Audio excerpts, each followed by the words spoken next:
จศีลานิยาจามะองค์ข้าถวายพระพรเสด็จเจ้ายินดาราสบางพบด้วยพญาเทบุรัสมุนังสมุขาวอาภูเจริญพรท่านผู้มีเกียรติและท่านหญิงท่านสายพุทธบริษัทต่างหลายซึ่งมีเจ้าคณะกรรมการลูกสู่วันเดชลูกหลานของเฮาเป็นต้นฉะนั้นวันนี้ถือว่าเป็นวันสำคัญวันหนึ่งได้เรียนวันจบโคโคพอถึงคือวันภาวนาออกพรรษาเนี่ยโดยออกพรรษาไปใส่ไปได้ทุกวันนะครับ มีเรื่องใส่วันทุกวันเลยวันเลยไปไปที่ฟังได้ไหมวันนี้มาเอาสถานขอถวายพระพรเจริญพรท่านผู้มีเกียรติท่านหญิงท่านชายพุทธบริษัททั้งหลายอีเทดินวันนี้จะถือว่าเป็นวันสำคัญที่เรียนวันจบโคโคปถึงแล้วคือวันภาวนาออกพรรษาญาติโยมในสละเวลาเลขาเพื่อมาบำเพ็ญบุญกุศลในวันภาวนาออกพรรษาในวันนี้ขอให้มีโชคมีลาภไปดีมีแห่งความเจ็บไม่ได้ความไข้อย่างนี้เหตุอะไรทำเรียกการงานอะไรก็สำเร็จรุ่งเรืองไปด้วยดีให้มีโชคมีลาภเด้อสาธุ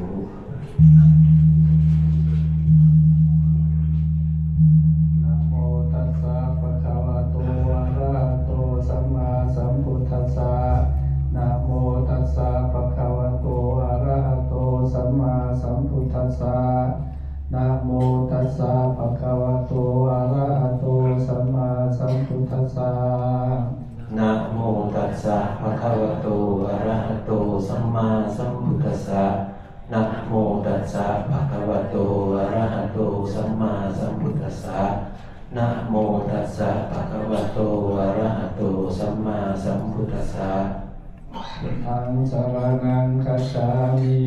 พุทธังสรณังคัจฉามิ ธัมมังสรณังคัจฉามิ ธัมมังสรณังคัจฉามิ สังฆังสรณังคัจฉามิ สังฆังสรณังคัจฉามิ ทุติยัมปิพุทธังสรณังคัจฉามิ ทุติยัมปิพุทธังสรณังคัจฉามิ ทุติยัมปิธัมมังสรณังคัจฉามิ ทุติยัมปิธัมมังสรณังคัจฉามิ ทุติยัมปิสังฆังสรณังคัจฉามิ ทุติยัมปิสังฆังสรณังคัจฉามิ ตติยัมปิพุทธังสรณังคัจฉามิ ตติยัมปิพุทธังสรณังคัจฉามิ ตติยัมปิธัมมังสรณังคัจฉามิ ตติยัมปิธัมมังสรณังคัจฉามิ ตติยัมปิสังฆังสรณังคัจฉามิ ตติยัมปิสังฆังสรณังคัจฉามิ ติสรณะธรรมานังวิธิตัง อามะคันเต ปานาติปาตาเวรมณีสิกขาปะทังสมาธิยามิ ปานาติปาตาเวรมณีสิกขาปะทังสมาธิยามิ อทินนาทานาเวรมณีสิกขาปะทังสมาธิยามิ อทินนาทานาเวรมณีสิกขาปะทังสมาธิยามิ กาเมสุมิจฉาจาราเวรมณีสิกขาปะทังสมาธิยามิ กาเมสุมิชฌาจาราเวรมณีสิกขาปะทังสมาธิยามิ มุสาวาทาเวรมณีสิกขาปะทังสมาธิยามิ มุสาวาทาเวรมณีสิกขาปะทังสมาธิยามิ สุราเมรยามัจจปมาทฐานาเวรมณีสิกขาปะทังสมาธิยามิ สุรามีระยะมัสสะปมาตฐานาเวรมณีสิกขาปะทังสมาธิยามิ อิมานิปัญจสิกขาปทานิสีเลนะสุขติงยันติสีเลนะโภคสัมปทาสีเลนะนิพุติงยันติตัสมาสีลังวิโสทาเย สาธุพันเตต่อไปก็เชิญดอกขั้นกลับบ้านขึ้นเก่าคำอธิษฐานเด้อทั้งหลายเด้อเครื่องกลับบ้านมาจังโมพร้อมกันเด้อนะโมตัสสะภะคะวะ สสะนะโมตัสสะภะคะวะโตอะระหะโตสัมมาสัมพุทธัสสะนะโมตัสสะภะคะวะโตอะระหะโตสัมมาสัมพุทธัสสะสุทินังวัตตเมธานังทานังเมปริสุทธังอาสาวะคัญญวะหังนิพพานะสังฆตังโหตุอนาคติกาลีอาหังพันเตโภชนานังสาลีนังสัพพุวังสัพพะลังปัจจัยยังปริสุทธัง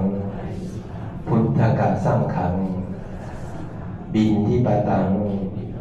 กะโรโหตุวัตถุทานซึ่งมีข้าวขาวมีข้าวต้มข้าวนมและผลไม้ปัจจัยทายทานของพวกขน้อยทั้งหลายนี้มีหลายบ่น้อยโบคาดค่อยหมองมัวยกใส่หัวฐานทอดจิตใจพอดเลื่อมใสดีขอให้พระแม่ธรณีจำจื่อหมายซื้อไว้ทุกอันนายกุมพลกุมพันธ์ทั้งสี่ทุกที่พร้อมอิฐผมขอให้มาสมข้องฐานฟุ้งค่าขอให้ถึงสันฟ้า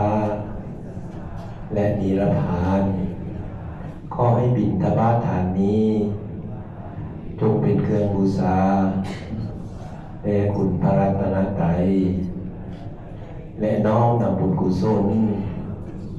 ไปให้แก่ดวงวิญญาณของผู้มีพระคุณทั้งหลายไม่มีบิดามารดาเป็นต้นปู่ย่าตายายญาติกาวงศาครูอุปัชฌาย์อาจารย์เจ้าที่เจ้าทานเจ้ากรรมนายเวรและสรรพสัตว์น้อยใหญ่ที่เป็นเพื่อนทุกข์เกิดแก่เจ็บตายอยู่ในวัฏฏะสงสารนี้นั่นแด่ขอข้าเถิด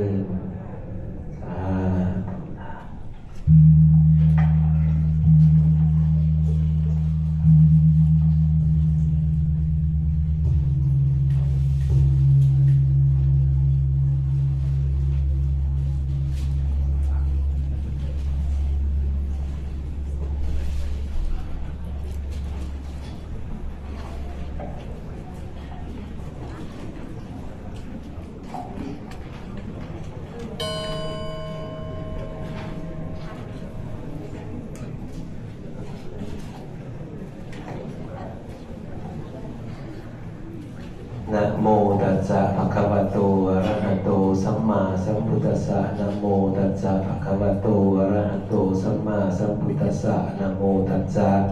ภะคะวะโตอะระหะโตสัมมาสัมพุทธัสสะสัยยันตุภวังสัยยมังคลังสัยยมหามงคลวิปติปฏิปหายะสัพพสัมปติสิทธิยาสัพพทุกขวินาศายะปาริตังพุทธมังคลัง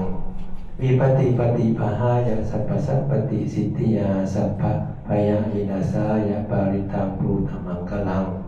วิปติปฏิปหายะสัพพสัมปติสิทธิยาสัพพโรควินาศายะปาริตังพุทธมังคลังสักกัจจังอารัธนังกโรมา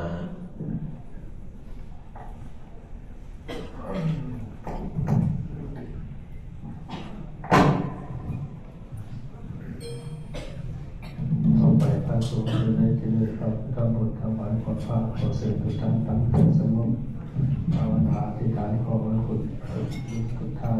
ที่ได้นำมาแล้วโดยความบริสุทธิ์ใจให้ปรารถนาขอคุณพระรัตนตรัยอุทิศบุญกุศลบูชาแด่คุณบิดามารดาปู่ย่าตายายญาติพี่น้องญาติทุกท่านโมทนาสาธุการรับส่วนในบุญนี้ให้สำเร็จตามความปรารถนาเด้อ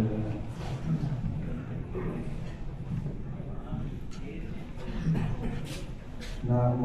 ตัสสะภะคะวะโตอะระหะโตสัมมาสัมพุทธั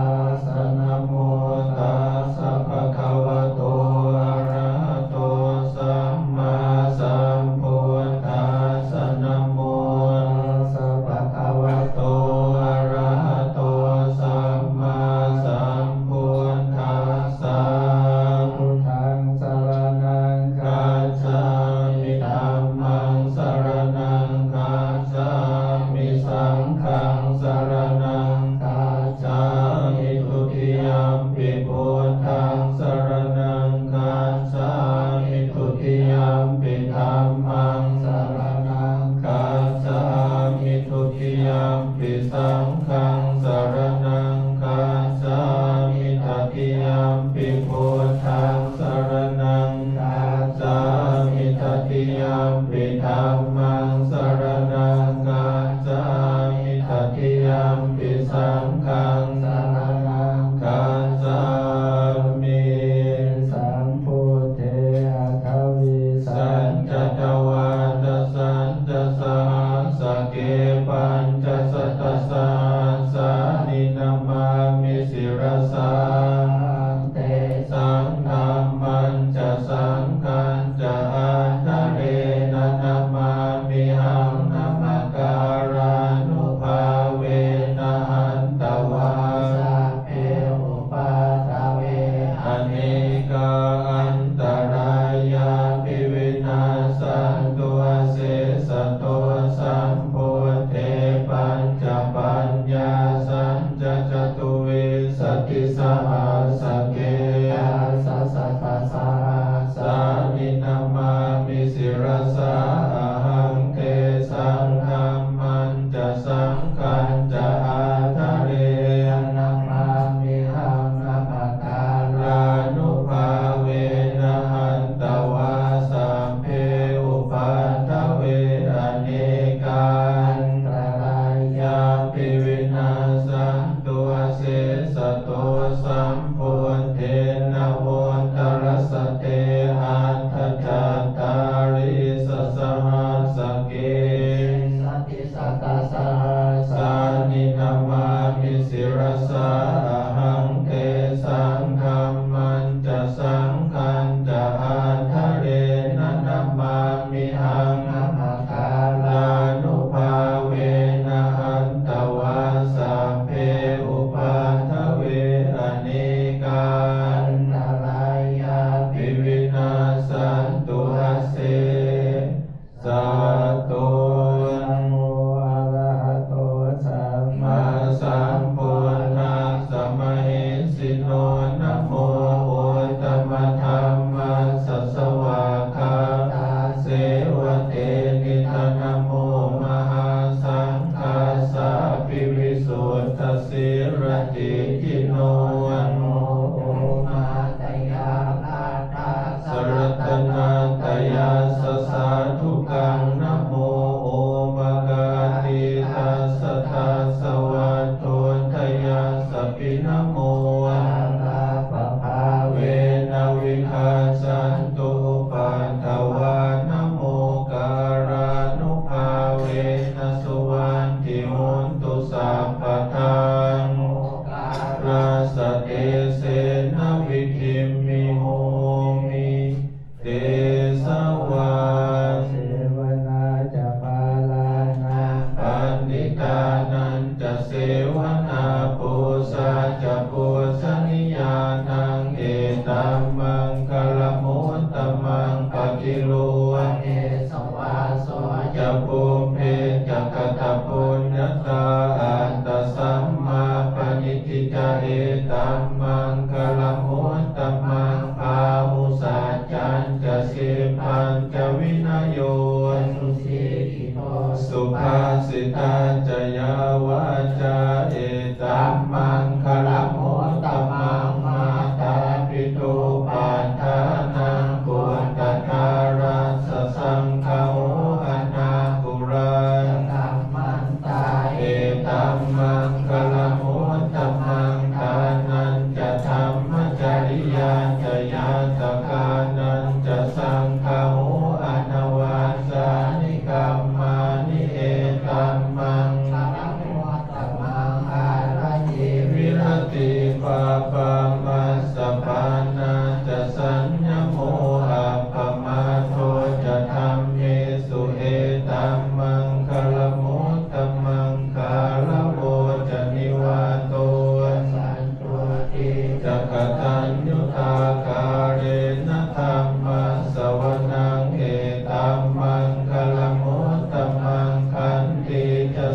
วัจจัสสตาสมนานันจะทัสสนัง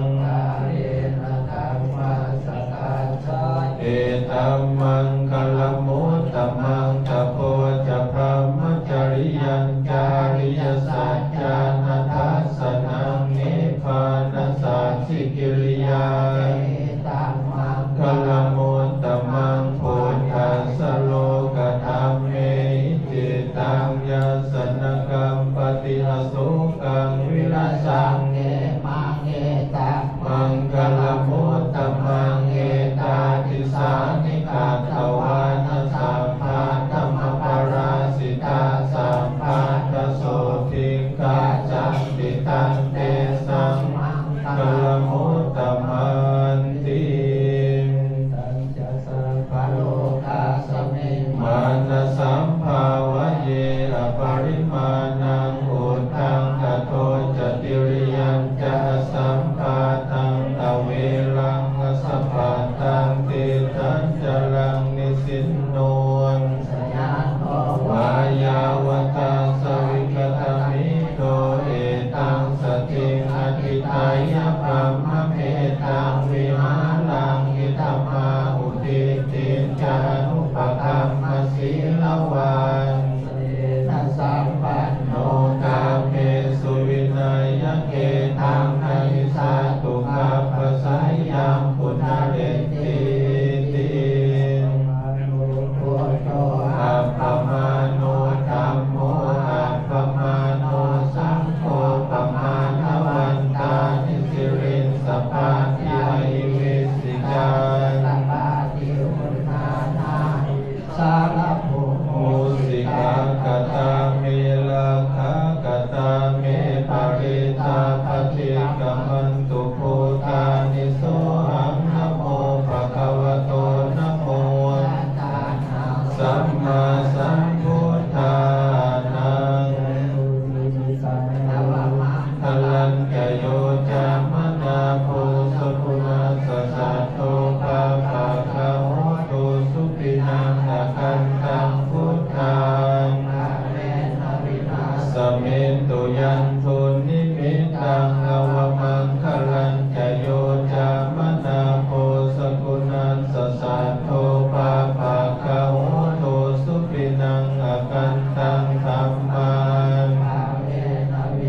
สเมตุยันทุนิมิตังอวมังคลันจโยจามนาโพสุขุณัสสะสัตโตภะภะคะโหตุสุปินังอะคันตังสังฆังวินาศเมตุปัจเจกานันจะยังพลังอรหันตานันจะเตเสนะระคังพันธามิสัพพะโสโตหิตายะสัพพปานินังปุเรตวาปารมิสัพพะปัตโตสัมโพธิโมตตมังเอเตนะสัจจวัสเสสยมังคลังสยันโตโพธิยาโมเรสักยานังนันทิวัฒโนเอวังทวังวิสโยอิสยาสุสยมังจิตปัญญังเกสิเสปัทวิภูคาเรอภิเสเกสัพพพุทธานังอาคาปัตโตปโมทาติสุนัขตังโสติตังสุขโนสุโมโหโตจะสุญิตังพรหมจารีสุปทาทินังกายกรรมังปทาทินังปทาทินังมโนกรรมังปณิพิเตปทาทินาปทาทินานิกัตตวานะพันตาเทปาทาทิเน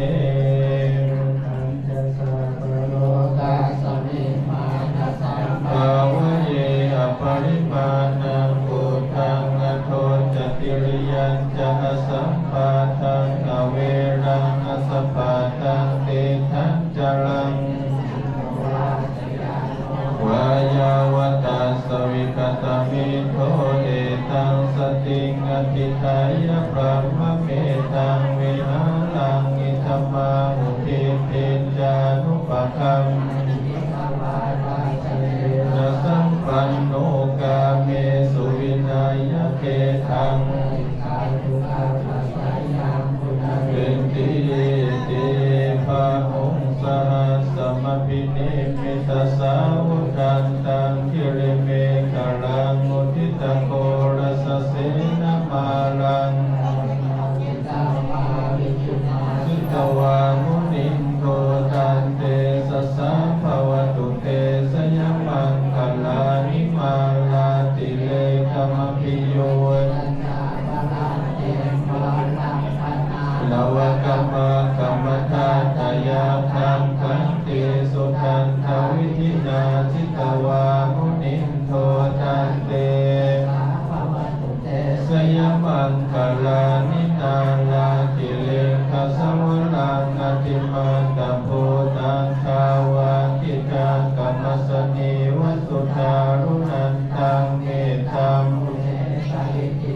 จิตวามุนินโท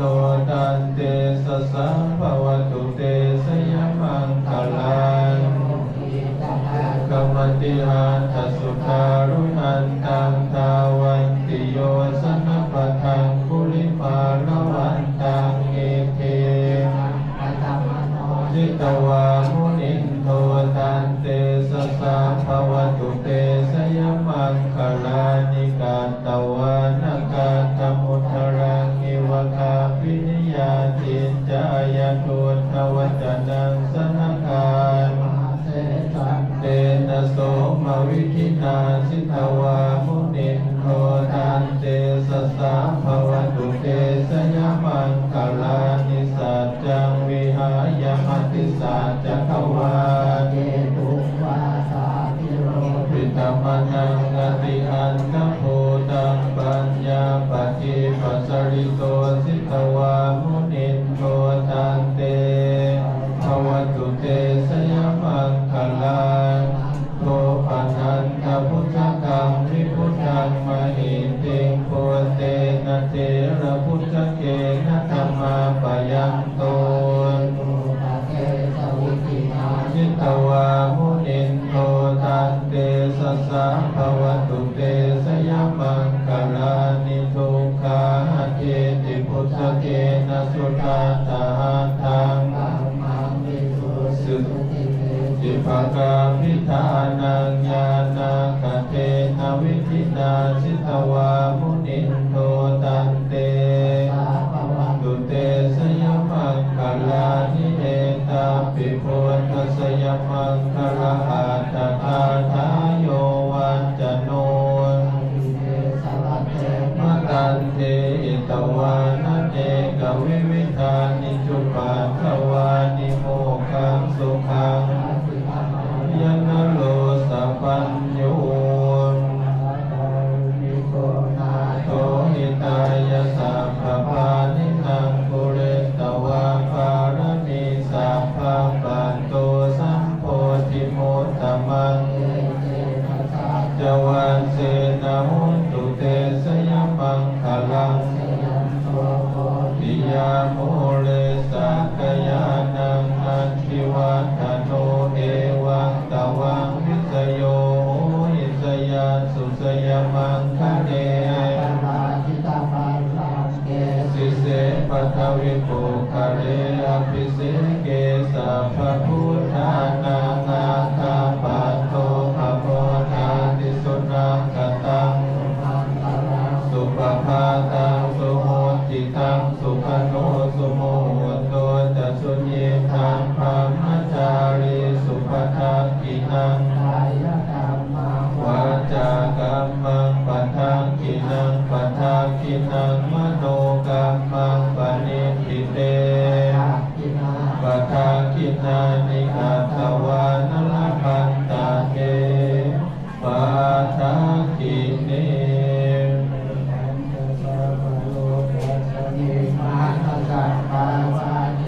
ปริมาณังโมทังกโตจติริยัสสะสัมปะทังอเวรังอสัมปะทังเจ รังโนวายาวตัสสวิกตเมโทเอตังสติงอธิทายะพระมะเมตังอุทิศทิจานุปคัมมศีลวัฏัสสเนนะสัมปันโน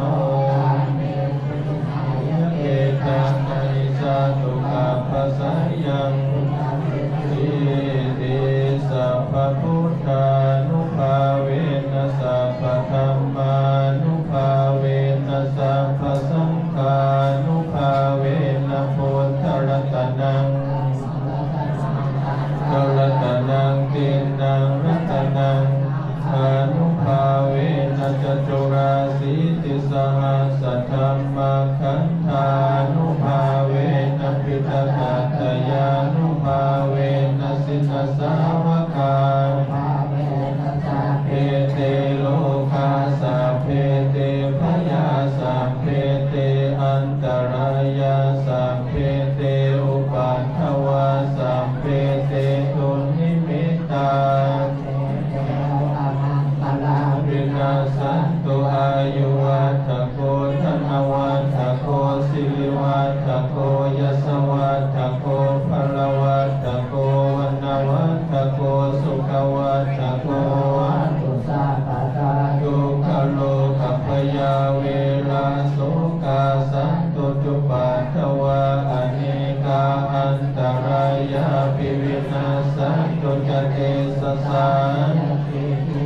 นังลาภังโสติภาคยังสุขังพลังสิริอายุจวันโนจะโพคังโกติจยัสสวาสตวัสสาประสิทธิภวันตุเตภวตุสัพพมังคลังลาคันตุสัพพเทวตาสัพพพุทธานุภาเวนัสตาโสติภวตุสัพพมังคลังลาคันตุสัพพเทวตาสัพพธัมมานุภาเวนัสตาโสติธัมมังคลังลาคันตุสัพพเทวตาสัพพสังฆานุภาเวนัสตาโสติภาวันตุเตนวังนาติสัมภวังวิรัตจิตายติเกภวัสสมินเตกิณพิสาอวิรุณหิสันธานิพันติทีลาพิสังเขรัตนังปณิทังเอเตนะสัจเจนะสุวัตติโหตุสาธุสาธุสาธุ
ฮัลโหลก็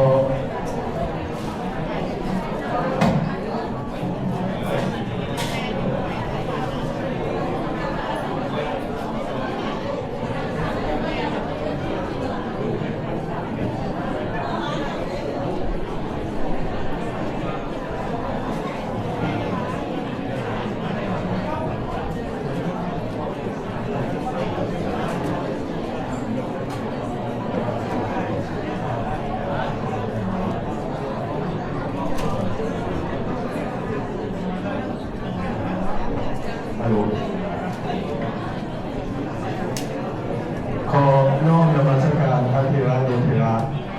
สมเด็จจันอุปาลีเวทิจารย์พร้อมด้วยคณะสงฆ์และขอกราบรองเจ้าข้ายิ่งกับวันสว่างแห่งราชวงศ์ราชาของขาวและพระญาติโยมทุกอันทุกองค์เรียนทางผู้เอกพี่น้องทุกคนเนาะผู้ทำบริษัทที่ว่าได้มาห่วงบุญออกพรรษาในวันนี้เขาก็ได้มากำลังตั้งบาตรอยู่เพื่อว่าให้เสียเวลาแล้วก็อยากขอซึ่งพอวันนี้เขามีเกียรติได้มีแขกผู้มีเกียรติท่านผู้หนึ่งที่มาจากอเมริกาเพิ่นก็เป็นอยู่ในคณะของทางที่ต้นเก่าแล้วก็เพิ่งก็เป็นบูเดเนอร์อยู่รัฐเท็กซัส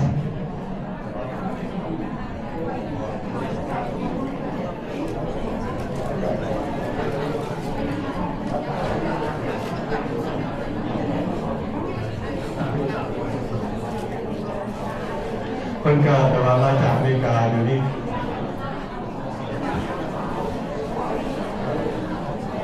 ซึ่งเพิ่นเป็น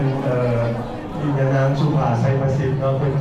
มาจากอเมริกาแล้วก็เพิ่นได้เคยแข่งขันเป็นผู้เล่นเนื้อของรัฐเท็กซัสและวันนี้เพิ่นก็สิได้มา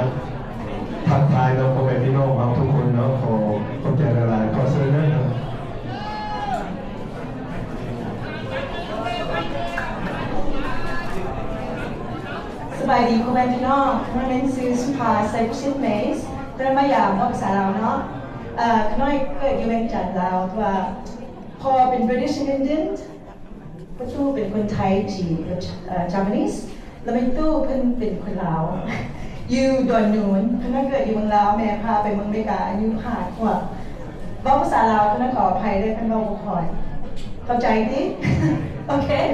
ก็น่าดีใจได้มาฮวงเพราะว่าคนในสิงคโปร์ไปเมืองอเมริกาคนนั้นเป็นลูกมินิงที่ไปแข่งอยู่เมืองอเมริกา as governor which is governor ที่สองในประเทศอเมริกา the first one is run for president of the United States คนนั้นเป็นลูกมินิงคนลาวที่ไปแข่งพ่อแม่พี่น้องที่เห็นออกข่าวทั่วโลกว่าสุภาเซนเซนเมส I'm running for governor of Arkansas เป็นที่สองในประเทศอเมริกาThe next is President of the United States น่าขอบใจที่มาได้มาอย่าไปกันมา So we make history อยู่เมืองอเมริกาเป็นลูกเอเชียผู้หนึ่งที่กล้าไปคะแนนที่ number 2 in the United States of America as governor of a state so ก็น่าดีใจที่ได้มาความนำขอบใจเอ้ยแสงครับexecutive มาริวอนเพื่อนที่กล้าไปเมืองอเมริกาความที่เราต้องการเพิ่มไปซอยเอาสิเป็นเรื่องก่อนเป็นเรื่องซอย So we win. We will be in the club. When president, you'll be living in the mansion. They call it the governor's mansion. So tonight, ยินดีที่ได้มาเจอคนลาวดีใจให้เป็นมีปัญหาอย่างครอบครัวก็ได้เป็นสายใหญ่ Supreme Court appointed by the President of the United States แต่ก็ได้มี law firm เป็น50 ปีเป็นทนายที่สู้มันไม่ขาดเลย The government, big company กันไผ่ให้กูถือกับประชาชนคนดำคนขาวคนอย่างก็ได้ขน้อย advocate for civil rights หาดแพงกับทุกคนขน้อยดีใจที่มาหอม thank you คนในพี่น้องท่านใครมีอยากถามขน้อยถามเลยเพราะว่าได้กลับได้กาขน้อยต้องออกไป press you probably see Fox News CNN บอกว่าขน้อยจะดีใจที่บอกภาษาลาวได้แล้วก็หาดแพงภาษาสนคนลาวก็ลืมสายก็ลืมเสื้อช่วยเหลือกันโอเค thank you ขอบใจนะ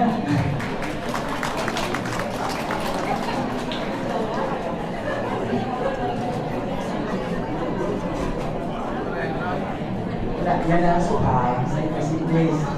คนอยากประกาศว่าเราเป็นอยากให้เต้ามองคนลาวของเขาทุกประเทศทุกโลกเพื่อว่าเขาได้ใส่แล้วกันอันน้อยซื้อมาริงอนคุณสวัสดิ์อะไรซีไปตามเพื่อนไปซอยไปเสียเพื่อนใจไหลเด้อแต่ได้กลับไปเราจะพยายาม500 ล้านอยู่เมืองArkansas มี 4 million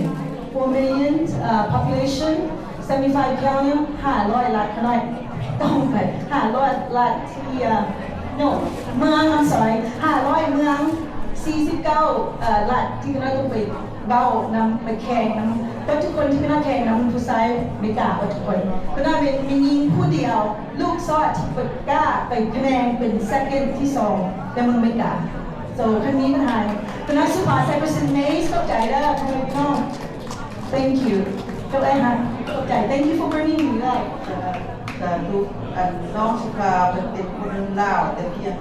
3%แต่ว่าเพิ่นกระปากภาษาได้ดีเนาะแต่เพิ่นหาคนลาวไปบนใดเพิ่นก็สอบไปหาแต่คนลาวอยากซอยคนลาวอยากให้ชาวโลกรู้จักว่าประเทศลาวเป็นประเทศแบบใดคนลาวเป็นคนแบบใดชาวคนลาวเป็นคนแบบใดแต่เพิ่นก็ขอมองบอกว่าพี่น้องของเฮาชาวลาวเฮาถ้าว่ามีปัญหาอยู่ที่ว่าให้เพิ่นช่วยเหลือได้เป็นที่ตอนครับเพราะว่าหัวเพิ่นก็เป็นชื่อใหญ่แล้วก็ลูกเพิ่นก็เป็นล้อเยอะใหญ่อีกเป็นคนใจบุญน่ะเป็นคนใจบุญแต่ว่าหาคือเพิ่นยาก she is only one พนักงานใจถ้ามีผู้ใดอยากถามคำถามเพิ่นเนาะก็ยังมีเวลาเนาะอีกนิดนึงใครอยากถามเพิ่นเนาะพี่น้องเนาะผู้ใดอยากถามเพิ่นยินดีเด้อแต่ว่าเพิ่นก็ดีใจร้ายแต่มาพบพี่น้องลาวบ้านลาวเนาะชาวลาวเนาะกลุ่มลุกกันยังบ่ได้ทิ้งที่ของประเพณีอันดีงามของเราเพิ่น ก็ดีใจหลายดีใจเพิ่นสิกลับมื้ออื่นก็กลับแหละเพราะว่าเพิ่นมาเฮ็ดโครงการอยู่ได้อยู่หลายบอนได้ก็ใช้โอกาสมาเมืองปารีสเลยครับผู้นี้มาเจอบุญเจอผู้นี้ก็มาบุญเลยสาธุขอให้ผู้ที่แห้งประตูบุญกันเลยให้มันบรรดาสุขายบารมีใจได้หลาย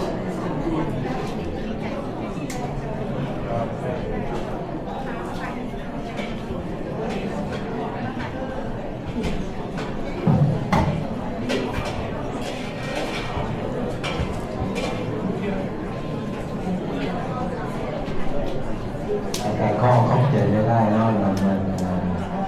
เป็นที่มาจากอเมริกามาแนะนำตัวเนาะก็ยินดีได้ที่ได้รู้จักเนาะก็ให้สร้างได้พ้นทุกสิ่งทุกประการเด้อพัฒนาสิ่งได้ก็ให้